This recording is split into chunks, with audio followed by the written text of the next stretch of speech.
For cheap gold, items and other boosts for Diablo 4, visit aoeah.com. Check out the link in the description, you get 3% off with the code ARIAT. Hello and welcome everybody. In this video, I would like to give you some tips about how to build strong characters without any guidance. There are several factors that play a role, and they should also be coordinated with each other. Some players have a fixed goal in mind they are farming for, others adapt to the loot. In both cases, these tips can be helpful. Of course, everything has its limits, and some build ideas have more potential than others, but it also has a certain charm to try out some crazy stuff, especially if you already have a few strong characters on which you can fall back at any time. Diablo has always been a game for tinkerers. So let's start with the skill tree, which forms the fundament of every build. You choose one or sometimes two main skills the build should mainly work and deal damage with. Often the main skills are core skills, but not always. The Bulwark Dudu is a good example for a build where a defensive cooldown skill is the main focus. Main skills usually get 5 points and some extension, and you should of course understand how they work. This is important for further skill points, specializations, Paragon system and just about everything else. The other active skills are for supporting the build. There are offensive and defensive buffs, as well as control effects or even summons. Often 1 point in the support skills is enough, unless you get some relevant improvements when upgrading. Of course, you only skill as many active skills as you can use in the skill bar, unless you trigger certain skills by some aspects or similar, and do not cast them by yourself. In that case, the skill extensions can be useful, or sometimes even maximizing the skill to get more damage. My mage just works like that. She doesn't cast Frozen Orb herself, but by her enchantment. So the skill was maximized for more damage and also got the enhancements. In the early game, most builds will also need a basic attack to charge up resources. In the end game, however, many builds will no longer need them. Finally, most builds have 3 to 4 skill buttons with cooldowns, and on the others are skills that cost or generate resources. Looking at the passive skills, priorities are required. It's usually obvious which ones can be useful, but since you won't have enough points to take everything you like, you will have to decide. Maximizing damage is good, but also don't forget about the stability of the character and skills that help your basic mechanics. Percentage increases often have one of the following two symbols. This says whether the value is counted additively or multiplicatively. It also makes a difference if a passive skill strengthens your build permanently or only in certain situations.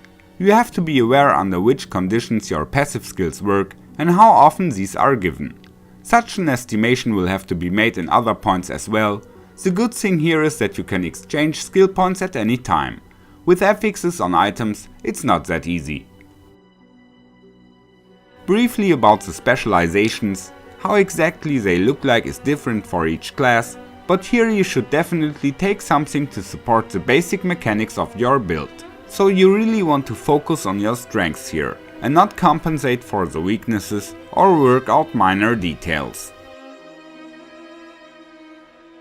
There are also a few things to consider with the Paragon boards. First of all, the selection and how you arrange them. It's always worth looking again at level 100 to see if you can connect the boards and the desired nodes more effectively. Boards with many important rare nodes are picked first. Boards which you only need for the glyph socket or the legendary node should come at the end. With each further board, the requirements for the rare nodes rise, so it's better to have only few or unimportant rare nodes on the last 1 or 2 boards. It will be hard to unlock the bonus there. Of course, the glyphs also play an important role. For testing, it's nice to have several glyphs at level 15. Once you have decided on a selection of glyphs, you should also analyze where to place them. There are 2 different ways to go. There are glyphs which increase other rare or magic nodes in range in addition to their main effect. Those we preferably want to place where 2 important rare nodes are in reach. On every board there are 2 rare nodes near the glyph socket, and on some boards only one of them is really useful for the intended build. However, the path on the Paragon board can also be decisive. On some boards you get the requirements for a glyph much easier, so you can save points. Ideally, all the necessary attribute points are on a path that you would have to skill anyway to get to the other nodes and boards. For the first type of glyphs, you won't need more attribute points than necessary. The second type of glyphs has some additive damage affix, which is scaling on the attribute points. So here it can be worthwhile to place them where you can get a lot of bonus. At glyph level 21, a single attribute node can be 10% increase and more. So in the end, if you have points left, such a node is worth more than a blue 5% node. Magic and rare nodes also have additive damage affixes. Legendary nodes and glyphs can have multiplicative damage affixes, which are stronger. When we look at the magic nodes on the boards, we have to set priorities. Again, there are two different approaches. If we want to use a maximum of boards and glyphs, we will skip a lot of blue nodes on our path to have enough points left. I often skill the 7.5 critical strike damage nodes, but leave away other blue 5% nodes or maybe armor and life. But there are also builds where only a few Paragon boards and glyphs are really useful, so you can rather maximize the glyphs and also take all the blue nodes. For aspects and items, it's hard to give any general tips, but it is definitely worth collecting different aspects, especially those which are not in the codex and high rolls, so you can try out things. For testing, of course, first take aspects from the codex or some lower rolls. Don't waste your max rolls here. Also with the affixes, the priorities can look quite different, but every build that needs resources benefits from cost reduction, which is available on boots, amulets and shields, and resource generation, which is available on rings and shields. Generally, all builds also look for different damage and damage reduction affixes, skill points and life.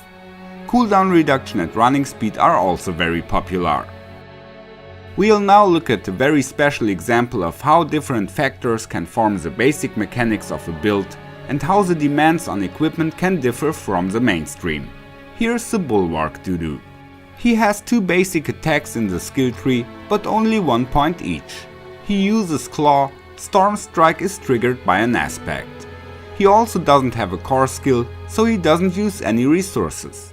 But he has 5 points in Bulwark. Finally, that's the source of his damage, and not the basic attacks. They are used for making the Bulwark explode again and again. The passive skill Nature's Fury is important here. Together with the symbiotic aspect and the unique staff, we reset Bulwark's cooldown by our Claw attacks, because Claw is now also a storm skill and additional storm strikes are casted. The more monsters hit by storm skills, the faster the Bulwark is recast and deals damage. So you often kill a larger group faster than a single monster. What also increases the damage output is of course the attack speed, and since we use basic attacks, we can work with the corresponding aspect here, which is rather useless for most builds. In addition, the damage also depends on the barrier, so a high Bulwark level and increased barrier generation from items and sockets also have a very positive effect. Of course, you can further use different hearts to increase the damage and different damage affixes. Your first creations don't have to be that complex. Of course, you can start with some simple idea first, to get some routine. I wish you a lot of fun with the tinkering, take care and may the loot be with you. Kommt schon. Folgt mir.